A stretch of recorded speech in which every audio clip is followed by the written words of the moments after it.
humanly possible, and fail at every one of them. There's one, and then the longest podcast. We can do this. Fuck yeah, we'll do 48 hours. The most world records we can attempt on a podcast. Yeah, that would be probably one too. That the people who set the record for the most attempts to set a record on a podcast. It's not bad either. We should get in touch with Guinness. I don't know how you get in touch with them and get them to come out. I don't know who the Canadian Guinness Committee is or whatever. Or is there just one world they fly around the world, or does each country have its own Guinness people? How do you become a Guinness guy? I don't know. I'm definitely going to be looking into this though. But I want to set a record on the podcast. I want to do it. I'll do it. We get unlimited free 24-hour a day fucking live podcasting through Spreaker. You should be taking advantage of it and setting some records here. Because I'm not even kidding. I want to be in that book for whatever reason. I don't care why. I just want to be in it. Apparently, you can just do it all online. How do they confirm it? Well, that's how you register, and then once you're officially going to, I don't know. I think once you're officially getting ready to actually do it, then they send a rep to officially send it. I don't know how that works. Who is this rep? Where does he get his credentials from? Is it like my life coaching credentials, or do they have to do something? It's probably literally they just tell somebody you just got to stay in there and you just have to record and whatever they're doing. You just got to make sure that it's all correct, and then it gets probably reviewed. If anyone from the David Key School is listening, of course I did everything properly to get my certificate. Just kidding, obviously. Of course. The hell? Why are you even questioning me? The hell?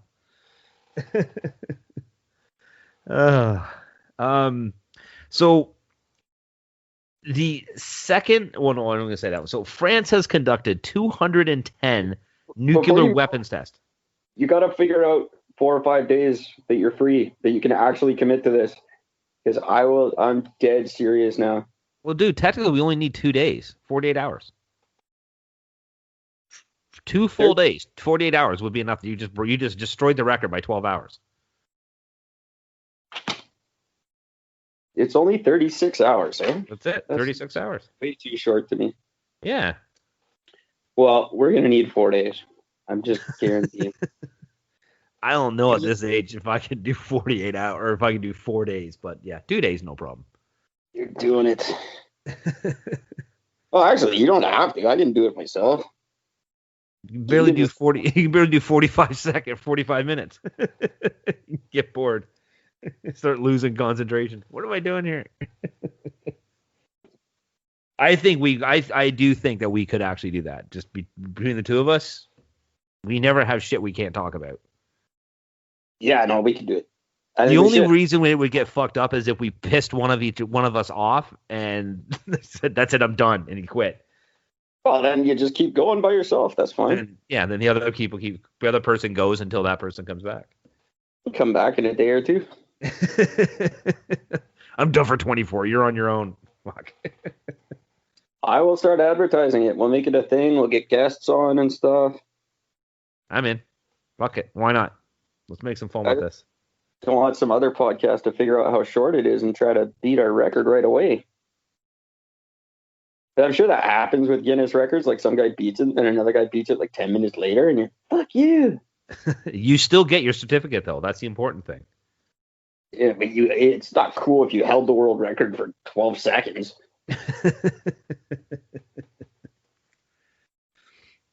You want to keep that shit for a while. No, that's true. That's why if we're going to do it, we got to destroy it. Yeah, that's what I'm saying. 4 days. 4 days. Fuck. 4 days of no. Well, I mean, you can sleep because you just have to go in rounds. Well, that can work. We could do that. We could do a continuous show. I don't need sleep. And I'll guarantee you on this other podcast, I'm going to look into this one. I'll guarantee you the guy who held that record, I bet you they're playing music and shit too. I don't know. I'll bet you. We'll have to see. Yeah. But yeah, I'm serious now. Now I'm doing it with or without you. So there you go, guys. You have that to look forward to. I'll plan it for hopefully before Christmas. Well, there you go. Sounds good to me. I'm in. Fuck it. That's some fun. That'll be my response to Black Friday this year. My Black Friday podcast goes on for 3 days till Cyber Monday. Till Cyber Monday. Maybe 4 days straight. Fucking hell. Starting at midnight. Why would we start at midnight? Well, that's the official start of the next day. Yeah. So why not start at midnight? Why would I stay up till midnight to start my podcast? No one's going to listen at midnight. No one's going to listen anyway. It doesn't matter. I'm not doing this for listeners' sake. I'm doing this for us because I want to see if we can pull it off. I think it'd be awesome. Well, I know we can. Yeah. What's our longest one so far? What have we done? 3.5? So I don't know. I have not a clue. I know we did a super fucking long one night. Yeah, we've had a few of them. I'm not sure what the longest one is, to be honest. I don't really track it. I know it's got 15 commercials in it now. At least. Oh, man. Okay, so random weird thing. And this one actually kind of confuses me. You know that Iran carries out more gender change operations than any other country in the world? That makes sense. Does it, though, from Iran? Does that make sense? Yeah, trying to get rid of women. Well, and what if they're going the other way? It doesn't. I guarantee they're not. Oh, so you think it's just from women to men? They're changing little women babies to male babies. Well, and that's why. That's just weird. Well, their official statistics has somewhere between 15,000 and 20,000 transsexuals inhabiting it. But they said the unofficial statistics puts it at closer to about 150,000. Makes sense. Yeah. Huh. That would be my guess. That's my guess, and that's what I'm saying it is. Huh. No, there you go. And there's just a lot of Boy George fans in Iran. Yeah. I still remember when I found out when I was like, because I was a kid when Boy George first came out, and I'm just like, just thought that was a dude with a weird costume, never realizing that it was a gay crossdresser. Just never fucking occurred to me. I didn't. They all were in the '80s. Like, so is Bon Jovi. He never got it. Look at Poison. I mean, like shit. Yeah. I remember my dad seeing the Look What the Cat Dragged In album cover. Dad's like, well, 2 of them are pretty cute, but the other 2 are really fucking ugly. I'm like, yeah, Dad, yeah, they're all guys. He said the same thing when the first time I was watching Mr. Big video. My dad comes down and goes, man, that chick lead singer is ugly. I'm like, that's a guy. Yeah. He's like, your music confuses me. My friend Dan, he always wanted to bang the chick in Hanson. That's so good.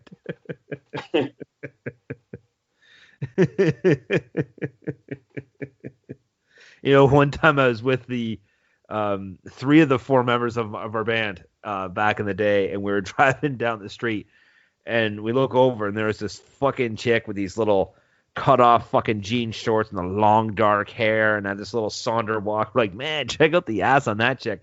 And then we get past, we realize it was our singer named Alex. That's rough. Then we're like, yeah, we got to kick him out of the band. This ain't gonna work. Sorry, dude, you're out. What? Call me later. Yeah, right. You're out of the band, but call me later. Wear this dress. We've done so fucked. There's this Australian dude by the name of James Harrison. I hate him. Well, you might not, because he has a singularly unique blood plasma composition that is being used to cure. I'm going to pronounce this. No, Rhesus disease, Rhesus, Rhesus. Rhesus disease. It's hemolytic disease that affects newborn babies.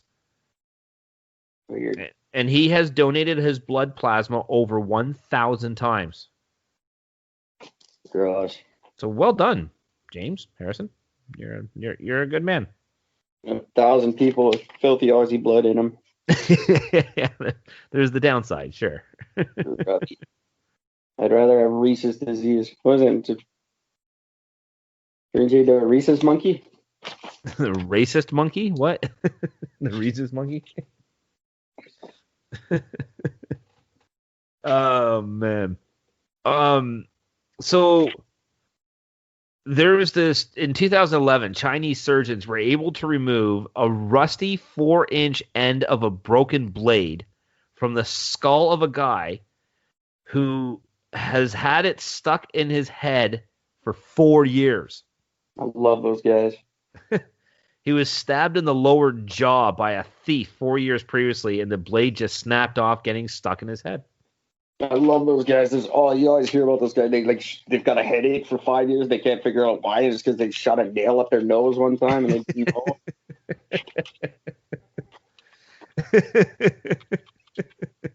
Those guys are the best. It's just the weirdest thing. I always remember there was this one woman who had this surgery, and for like the first like week or 2 weeks or something like that, she was doing really good, and then all of a sudden she started getting like stomach aches, and she was getting really sick and weak, and her body was just rejecting her all over the place. So she goes back to the doctor, and they do a scan. They're like, "Oh fuck!" And they realize they left one of the towels inside her stomach. Oh yeah, that happens all the time. A sponge, towel, So fucking bad. a watch, a sandwich. Okay. Sandwich, cup of chili, whatever. Fuck. It's like that fucking South Park episode. Kenny, the good news is the transplant for your heart transplant was a success. The bad news is we replaced your heart with a baked potato. You have 5 seconds to live. What? Well, doctor, you left something in her, and I don't think you deserve that world's greatest surgeon mug anymore. So we're going to be taking that away. Taking your mug away. As soon as we get it out of her, we're taking it back. So enjoy your coffee now, because it's going to be gone as soon as we're done this. You know how there's just the dumbest, there's a day for, it's was it 2 weeks ago, there was Knife Appreciation Day, and you have all these different days for everything.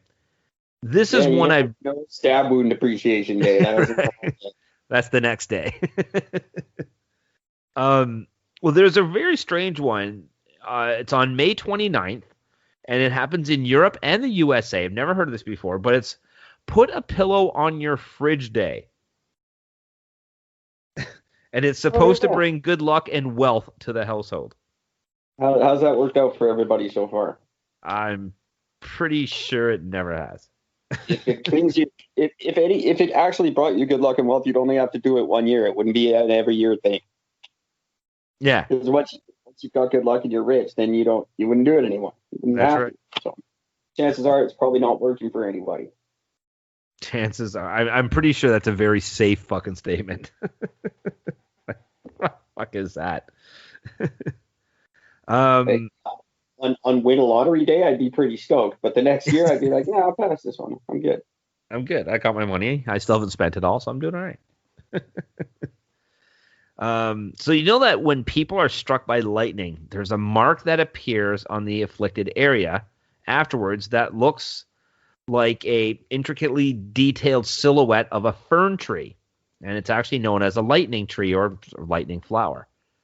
That makes sense. It's a burn mark, you idiots. That's right. It's this occurs due to the delicate capillaries rupturing beneath the skin from the shock of the electrical discharge. That's just fucking obvious. I'm sure you get it. You probably get one if you get electrocuted good enough with some other way. Yeah, if you get hit with something big enough, yeah, I would have to assume so. Yeah.